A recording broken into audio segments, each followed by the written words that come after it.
이 종목은 대체 왜 그랬을까요? 오늘 시장에서 나왔었던 뉴스를 머금은 종목들 다시 한번 챙겨보도록 하겠습니다. 카카오부터 볼게요. 앞서서도 얘기가 잠깐 나왔는데요. 카카오가 SK텔레콤과 손을 잡습니다. 그러곤 지분 3천억 원어치를 서로 주고받고 하면서 이제 협력을 해보자라고 약속을 하는 거죠. 앞으로 정보통신 분야에서의 협력을 강화하겠다라는 얘기를 내놓았는데 카카오와 SK텔레콤의 합작이라 그림이 나쁘지가 않아요. 앞으로 어떤 결과물을 보여줄지, 그로 인한 수익성은 언제 나올지 추후 한번 고려해보도록 하겠습니다. 뉴스가 나왔길래 오늘 현재 주가는 상승폭 다 반납했네요. 14만 원이고 카카오 점검하고 가겠습니다. 자, 다음은 삼성바이오로직스를 볼까요? 헬릭스미스와 HLB는 오늘 급락으로 또 돌아섰어요. 이런 가운데서도 삼성바이오로직스의 상승세는 오늘까지 5거래일 연속으로 나옵니다. 외국인 수급도 동반되고 있는 모습 확인되고 있고요. 이러면서 시총 4위로 올라섰다라는 말씀 드렸습니다. 39만 7,500원 선 기록되고 있는 삼바 확인하고 가겠습니다. 차바이오텍 볼까요?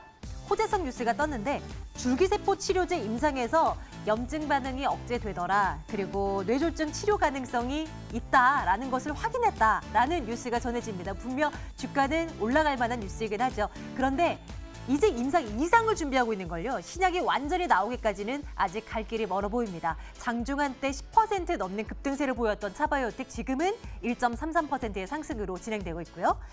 AI 관련주들도 볼게요. 다양한 종목들이 거론되고 있습니다만 문재인 대통령이 오늘 국내 최대 규모의 인공지능 관련 컨퍼런스에 참여를 했다고 해요.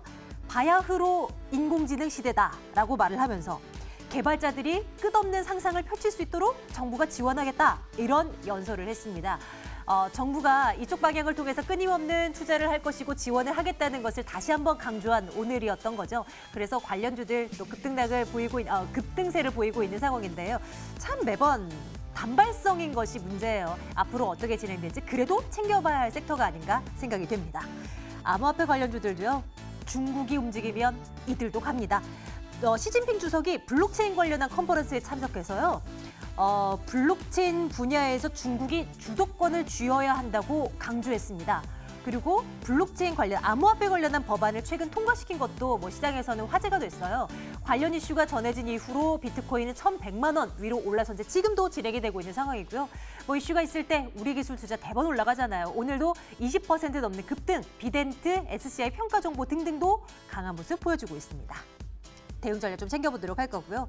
근데 호텔신라는 어떻게 하면 좋을까요? 하락세가 멈추지를 않아요. 지금도 한 4.7% 정도의 급락으로 진행이 되는데 파는 거는 잘 팝니다. 국내 면세점 매출도 괜찮고 중국인 보따리상들도 여전히 활동 왕성하게 하고 있고요. 문제는 다양한 수수료 문제 그리고 광고비 이런 등등으로 인해서 남는 것이 별로 없었다라는 것입니다. 76,100원 어디까지 떨어질까요? 움직임 좀 추적해 보도록 하겠습니다. 이번에는 필옵틱스 볼게요. 스마트폰 부품주들 하락으로 돌아선 종목 많다고 말씀드렸는데요. 필옵틱스는 그동안도 사실 크게 오른 것도 없습니다. 스마트폰 OLED 기판 관련한 업체로 꼽히고 있는데요. 갤럭시 시리즈 호평 속에 강세를 오늘 나타냅니다. 의미 있는 상승일지 한번 들여다보도록 할게요. 네, 종목 이야기요. 유한타증권 영업부 박우경 차장과 함께 말씀 나누겠습니다. 차장님 어서 오세요. 네, 안녕하십니까? 네, 안녕하세요. 오랜만에 암호화폐 관련주들이 올라서는데요. 단순히 비트코인이 아무런 이유 없이 급등해서 올라간다 이게 아니라 중국이 움직인다더라 이런 이슈에서 좀 움직이고 있는 것 같아서 과거와는 조금 다른 걸 찾을 수 있나 하는 생각을 가지고 와봤습니다. 어떤 시각이세요? 오늘 우리 기술 투자, 비덴트 관련된 블록체인과 관련된 가장 큰 가상화폐 종목들이 좀 오르고 있는데 전반적으로는 오전장 대비해서는 조금은 하락세, 시초가 대비해서는 조금은 좀 떨어지고 있는 모습이지만 저는 조금 이번에 중국에서 그동안에는 사실은 블록체인을 지금 산업을 시진핑 주석이 허용을 하고 강화시키고 더욱더 블록체인으로 인하여 AI 등과 로봇, 데이터 기술들을 좀 접목해가지고 새로운 핀테크, 새로운 그런 통화결제 시장을 좀 잡겠다라는 것인데 사실은 그동안 가상화폐 얘기는 사실은 안 했어요. 블록체인에 대한 기술을 강조한다고 했는데 블록체인은 곧 가상화폐라는 그런 그 연결고리가 될 수가 있거든요. 그래서 우리나라 시장에서도 오늘 그런 가상화폐에 관련된 그런 종목들이 좀 빠르게 좀 반응을 하고 있는 것 같습니다. 전반적으로는 이제는 그 저희가 집중적으로 그동안에 좀 눌려 있었던 가상화폐 종목이 중국으로 인해서 한 단계 종목들이 다시 한번 점프업 할 수 있는 좀 계기가 될 수 있을 것 같고요. 네. 앞서서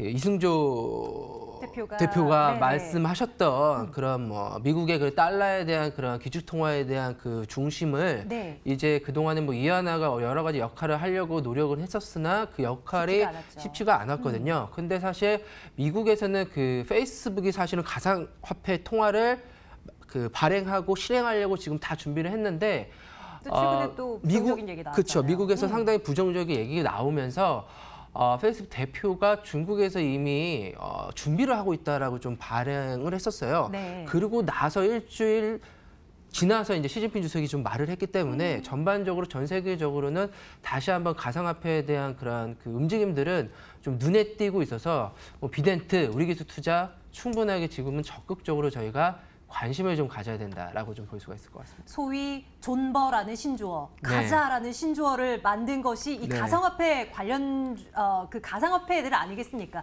그와 맞물려서 주식시장에서는 늘 비트코인이 뛰어 올라가면 함께 이렇게 올라갔던 종목인데 맨날 하루 이틀 사이에 쑥 꺼지고 해서요. 그쵸. 투자적인 어떤 측면에서는 높은 점수를 줄 수 있는 종목들은 아니었어요. 하지만 네. 눈여겨보자라는 말씀, 네. 그중에서 어떤 걸 봐야 되나요?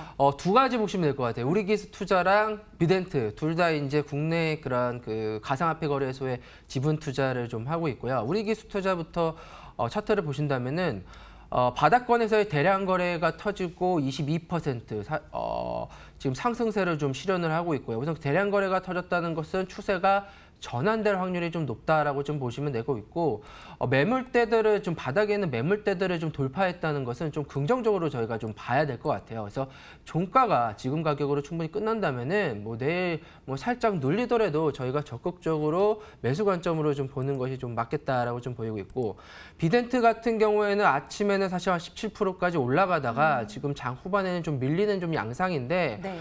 이 종목도 현재 그 저항대라고 할 수 있는 좀 10,000원대 부근에서의 좀 움직임들이 좀 보여지고 있거든요. 그래서 오늘 뭐 음봉 난 거는 딱 기술적으로 좋다라기 좀 보다는 거래량이 터짐으로써 추세가 전환될 수 있는 그런 개연성, 그다음에 장기 이평성, 단기 이평성들이 우상향으로 좀 돌가 있다라는 걸 본다면은 이 종목도 뭐 내일 조정이 오히려 매수의 기회로 잡을 수 있는 찬스가 아닌가라고 좀 강조를 해드리고 싶습니다. 우리기술투자와 네. 비덴트 눈여겨보면서 암호화폐 관련주는 투자액은 좋아요 찍도록 할게요.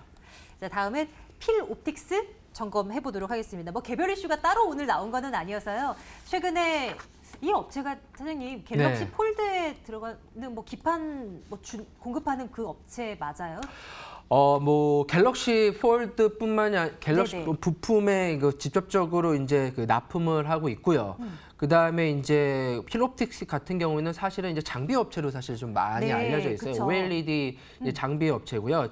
작년에 기준으로 봤을 경우에 OLED 장비가 약 50%, 2차 전지가 약 15%, 그다음에 PCB 이런 그 기판 장비가 부품이 약 35%의 비중을 좀 차지하고 있습니다. 네. 그래서 그 갤럭시 폴드 그다음에 새롭게 뭐 갤럭시 시리즈 시리즈에 대한 그런 기대감들로 인해서 그동안에 좀 올라오지 못했던 필옵틱스가 좀 올라오고 있는 걸로 좀 보이고 있고요. 사실은 딱 오늘 올라오는 거에 대한 어떤 뭐 뉴스나 뭐 리포트들 나오지는 않았어요. 맞아요. 근데 오늘 앞서서 좀 말씀드렸다시피 OLED 장비라든가 2차 전지 장비들이 오늘 사실 그 반등의 구간으로 좀 집어들고 있거든요. 진짜 공교롭게 최근에 좀 네. 부각이 되고 있는 사업들 있잖아요. 네네네. OLED 2차 전지, PCB 네. 다 네. 그런 사업들을 다 하고 있는 업체이네요. 맞습니다. 그래서 사실 제가 일주일 전부터 좀 눈여겨보다가 이거 왜 이렇게 좀 안 갈까 하다 오늘 좀 재차 좀 크게 좀 상승을 하고 있고 아쉬워요. 지난주에 볼 걸. 그렇죠. 그동안에 지난주에는 인터플렉스로 이제 말씀을 네, 드렸다가 네. 인터플렉스가 좀 급등을 하고 그랬죠. 오늘은 이제 차익 매물이 좀 나오는 구간인데 네. 지금 뭐 IT 부품주들 내에서의 그런 순환매들이 좀 빠르게 일어나고 있고요. 오늘은 2차 전지가 좀 바닥권에서 좀 올라오고 있는 양상이기 때문에 필 옵틱스도 딱 뭐 기판이다. 라고는 좀 말씀은 딱 못 드리겠지만 세 가지 포인트를 갖고서 이제는 좀 바닥을 찍고 올라가고 있다라고 좀 보시면 될 것 같고 최근에 OLED 장비 중화권으로 좀 매출했다고 뭐 공시에서도 좀 나왔기 때문에 향후에 좀 상당히 좀 긍정적으로 좀 봐야 될 것 같습니다. 한번 뭐 차트를 보면서 좀 말씀을 드리겠습니다. 필옵틱스 뭐 저항권이라고 할 수 있는 이제 9,300원 단을 좀 돌파를 하고 있는 양상이고요. 3거래일 연속 점진적 거래량이 좀 늘고 있다라는 것들은 상당히 좀 중요한 포인트를 좀 잡아야 될 걸로 좀 보이고 있고 내일 이 가격대에서 델타 상승을 한다면은 새로운 가격대가 좀 나올 수가 있기 때문에 오늘 종가, 내일 시초가 충분히 공략해볼 만한 종목이다라고 좀 말씀을 드리겠습니다. 그래도 목표 가격대 좀 설정해 주세요. 어디까지 볼까요? 사실 지금 목표 가격대가 이게 워낙 바닥이기 때문에 네. 저는 지금 단순하게 저희가 목표 가격대를 좀 설정하기가 상당히 좀 힘든 것 같아요. 그래서 지금 이렇게나 바닥이니까. 네, 지금 가격대에서는 뭐 저희가 그 바닥권에서 사고 이 가격대를 뭐 내일 확실히 돌파한다면은 네. 쭉 바이앤홀드 전략으로 가고 있고요. 사실은 이제 제가 이제 오른쪽에 열려 있는 종목들을 좀 상당히 중요하게 생각을 하는데 오른쪽이 열려 있다라는 얘기는 주봉과 월봉에 막힘이 없어야 됩니다. 보시면 주봉과 월봉에 막힘들이 없습니다. 이게 차트를 보면서 조금 이해를 가시는 분들이 많을 수도 있고 없을 수가 있는데 네. 매물대들이 없다는 거죠. 지금 이 가격대만 돌파를 한다면은 새로운 매물대들이 없어서 지금 뭐 매물대라고 할 수 있는 것들은 뭐 14,000원. 하지만 이것도 좀 매물대라고 할 수 있을 만한 그 포인트는 아니기 때문에 지금의 가격대에서는 우선은 사고 목표가는 움직임을 보면서 한번 확인을 해보자. 네, 말씀을 드리겠습니다. 사장님의 탑픽 네. 종목 중에 참 수익이 잘 난 종목이 과거에 네. 정말 많았어요. 네. 필옵틱스도 한번 눈여겨보도록 합니다. 투자 의견 좋아요 찍고요. 추후 이제 좀 날아갈 즈음이 네. 된다면 또 중간중간 점검 드리도록 할게요. 네. 좋아요. 자, 마지막으로는 시간이 그리 많지 않은데요. 호텔신라 좀 봐주셨으면 좋겠어요. 어떻게 하면 좋아요? 혹시 보유하고 계신 분들이라면. 그렇죠. 호텔신라 한번 차트를 보겠습니다. 호텔신라 오늘 뭐 실적 그 지난주에 좀 상당히 좀 안 좋게 나오고 주가는 빠지고 있고요. 주가적인 측면에서 보면은 좀 바닥권은 온 것 같은데 올라갈 만한 그런 그 모멘텀들은 좀 상당히 약한 것 같아요. 뭐 국내 경쟁, 해외 홍콩 이슈가 가장 크죠. 홍콩에 대한 면세점들이 적적폭이 확대되고 있다. 홍콩의 시위가 확대됨으로써 홍콩으로 가는 여행객들이 줄어드는 것들이 호텔신라의 직접적인 좀 피해를 좀 보고 있는 것들이 가장 큰 핵심이다라고 좀 보일 수가 있을 것 같고 그동안의 이익이나 영업이익은 기대치가 높았기 때문에 예상치에 화해할 수밖에 없었고요. 이익에 대한 꾸준함은 나올 수는 있으나 새로운 성장성은 향후에도 조금은 불투할 전망이다. 그래서 지금 뭐 76,000원대에서 빠져도 좀 이상하지 않고 뭐 살짝 반등을 해도 이상하지 않고 그냥 중립으로 저희가 보시면 될 것 같습니다. 아, 그래요. 네. 참 한동안은 정말 잘 나갔었던 종목인데요. 이렇게나 이제 찬밥 신세가 되어버린 호텔신라 투자 의견은 글쎄요. 네. 네, 글쎄요로 찍겠습니다. 그러면 저희는 이제 내일장 탑픽으로는 앞서 말씀 주셨던 필옵틱스를 예, 올려두도록 하고 앞으로의 주가 움직임 함께 추적해 나가도록 하겠습니다. 오늘 유한타증권 영업부 박우경 차장과 함께 종목에 대한 이야기 나눠봤습니다. 차장님 오늘도 고맙습니다.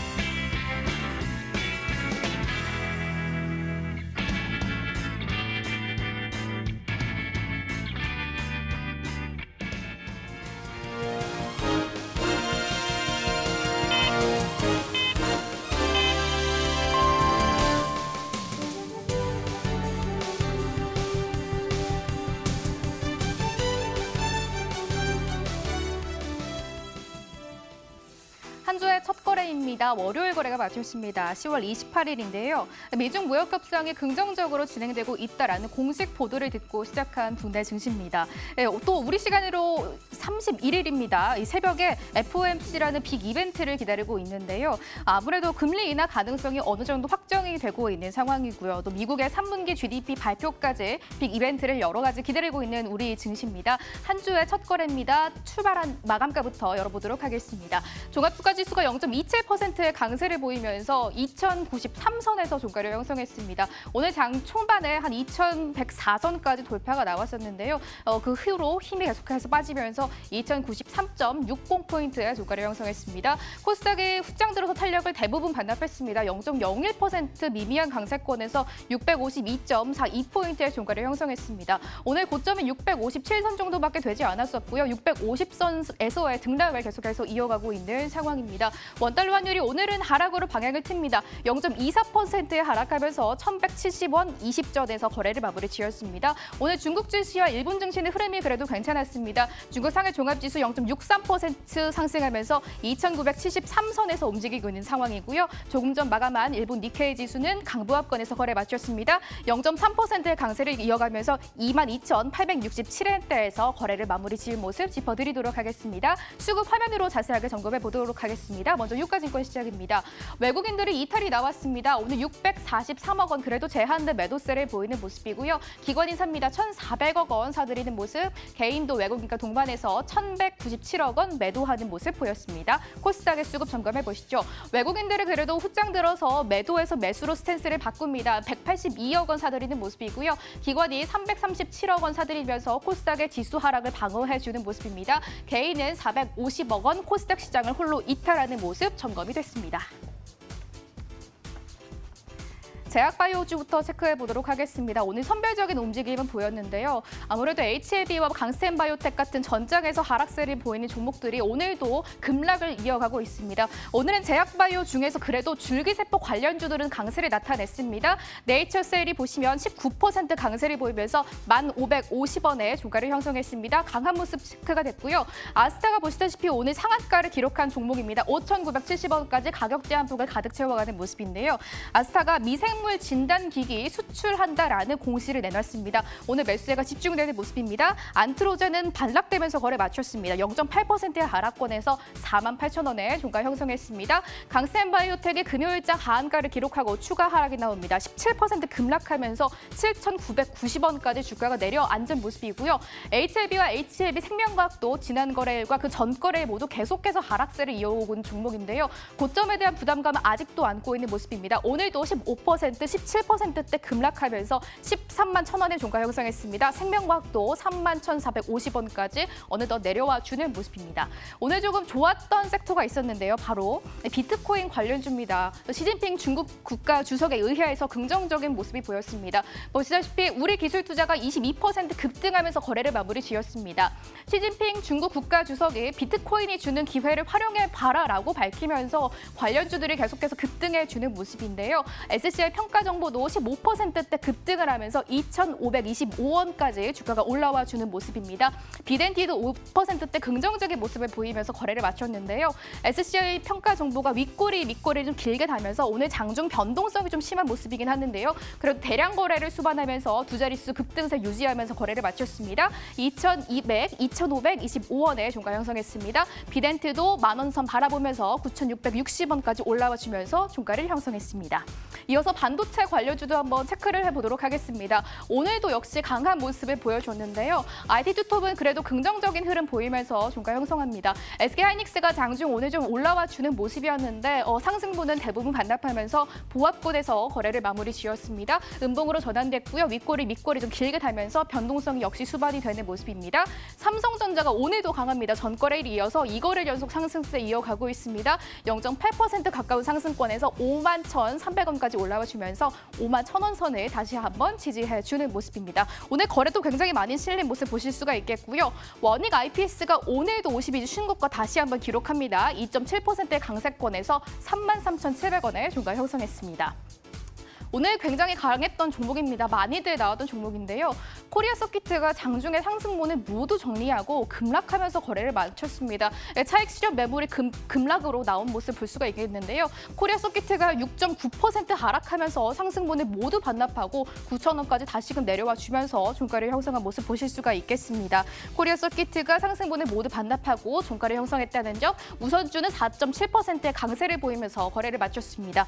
우리넷도 오늘 굉장히 강한 종목 종목이었습니다. 이 꿈의 기술이라고 불리는 양자 암호 관련주들이 연일해서 급등세를 이어가고 있습니다. 최근 삼성과 구글 같은 굵직한 기업들이 기술 개발을 이어가고 있는 상황이고요. 지난주입니다. SK텔레콤이 유럽과 미국에서 양자 암호 통신망 수주 소식을 하나 발표를 했습니다. 우리넷이 현재 SK텔레콤의 통신 장비 공급 계약을 체결하고 있다라는 소식 들려오면서 장중에 매수세가 집중됐습니다. 우리넷이 10% 가까이 급등하면서 거래를 마쳤지만 장중 상승분을 모두 반납한 모습이고요. 또 음봉으로 전환되면서 시초가 대비해서 탄력이 빠진 점은 특징적으로 좀 보시면 좋을 것 같습니다. 우리넷이 오늘 장중 17,700원까지 급등하는 모습이 나왔었는데요. 하지만 윗골이 길게 달면서 상승분 대부분 반납합니다. 그래도 10% 가까운 상승세 15,050원에 주가 형성했습니다. 3분기 어닝 시즌을 지나가고 있는 국내 증시입니다. 3분기 지난주 금요일 장 마감을 하고 실적을 발표한 좀 부진한 성적표를 내놓은 기업들이 오늘까지 좀 하락하는 모습을 보여주고 있는데요. 실적이 부진했던 기업들 체크해 보겠습니다. 많이 나왔던 기업입니다. 호텔신라가 컨센보다 밑에 있는 실적을 발표하면서 호텔신라 오늘 4.6%까지 빠지는 모습이고요. 4분기에 대한 전망도 좀 밝지 않다라고 밝히면서 증권사들이 줄 하향 레포트를 내놓고 있는 상황입니다. 현대 로템도 지난주 금요일 장 끝나고 실적을 발표했는데 역시 부진한 실적이 나왔고요. 앞으로의 전망도 긍정적이진 않다라고 증권사들이 좀 부정적인 시각으로 바라보고 있는 상황입니다. 현대 로템은 5%대 하락을 보이면서 거래 마쳤습니다. 호텔신라도 4.6% 하락하면서 76,200원에 주가 형성했습니다. 실적으로 인해서 부진했던 섹터가 하나 더 있습니다. 바로 금융과 은행주들이 오늘도 굉장히 부진한 모습을 보여줬었는데요. 보시다시피 BNK 금융지주부터 NH투자증권까지 모두 강하게 파란불 들어오면서 종가를 형성한 점 특징적으로 보실 수가 있겠습니다. 기업은행이 굉장히 부진한 실적을 발표했고요. 역시 2020년도 밝지 않다라고 밝혀지면서 4.7% 급락하면서 12,100원의 종가를 형성했습니다. 하나금융지도 4.2% 하락하면서 33,850원의 종가를 형성했는데요. 증권사들 그동안 악재가 굉장히 많았었고요. 또 증시가 침체됐고 DLF 사태까지 겹치면서 대부분 증권사들 부진한 성적표를 발표했습니다. 현대차 증권도 0.5% 하락세를 보이면서 만원의 종가 형성합니다. 우리금융지주도 3.2% 하락하면서 12,000원의 주가 형성한 모습 특징적으로 전해드리도록 하겠습니다. 이렇게 10월 28일 한 주의 첫 거래입니다. 월요일 마감 상황 자세하게 정리해드렸습니다.